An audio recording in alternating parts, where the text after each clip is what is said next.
Thank you for joining me at this virtual press stakeout. My name is Martin Kimani. I'm Kenya's permanent representative to the United Nations, and for this month, serving as president of the Security Council. I will focus on today's event, which was just completed, which was a high-level debate on cooperation between the United Nations, regional and sub-regional organizations, African Union.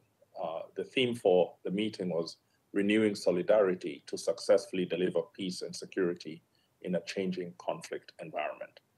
The Security Council has agreed a presidential statement on the meeting that you shall be able to see in our on our Twitter feed as well as on our website. This is an important agenda item, and if I may say in my national capacity, it's an important agenda item that Kenya decided to raise to a high level to emphasize its importance to Kenya and also to Africa.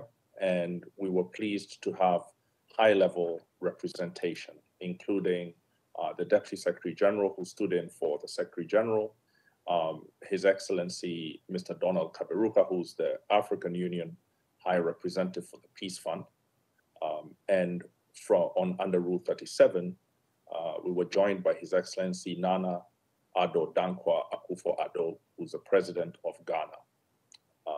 The high-level representation within the Council included His Excellency President Kais Saied of Tunisia, His Excellency Mr. Nguyen Xuan Phuc, of the President of Vietnam, and His Excellency Mr. Ralph Gonsalves, who's the Prime Minister and Minister of Foreign Affairs for St. Vincent and the Grenadines. From Norway, we had the Prime Minister, His Excellency Mr. Jonas Store, and from India, we had His Excellency Dr. S. Jaishankar, the Minister for External Affairs of India. Ireland was represented by His Excellency Mr. Simon Coveney, Minister for Foreign Affairs and Defense. And from the United Kingdom, we had Her Excellency Ms. Vicky Ford, Minister for Africa at the Foreign, Commonwealth and Development Office. Lastly, in terms of the high-level representation, we had the Deputy Foreign Minister of Estonia, His Excellency Mr. Andres Rundu. The reason this conversation is worth having is simply that the conflict environment and the question of delivering peace and security in Africa is facing significant challenges. Africa is taking them on, but as you can see across the Sahel, parts of West Africa, the Horn of Africa, and even Southern Africa, there's a surge of terrorism that is straining national and regional capacities. African countries are coming together to collaborate, whether it's on the G5 Sahel or AMISOM in Somalia.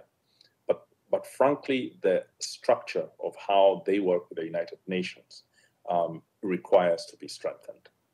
A lot of the conversation for Kenya was about seeking recognition of the fact that the peacekeeping environment has changed significantly and that there was going to need to be a paradigm shift in how these organizations cooperate. And one of the most important aspects of those corporations is how to fund and outfit African-led peacekeeping operations.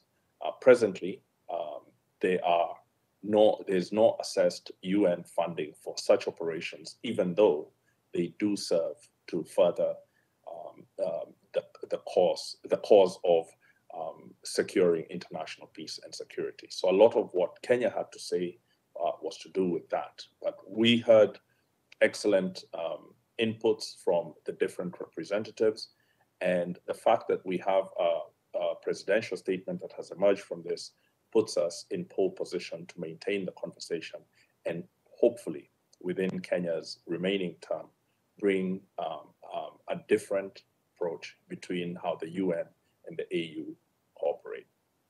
I think I would like to perhaps leave it there and hope if there are any other questions, I can take those questions. And if not, I think we can close it there.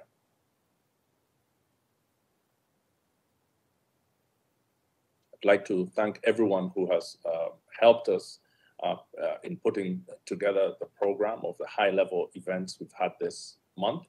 This was our final high-level event as we go towards the close of our presidency with a summing up session tomorrow at the UN.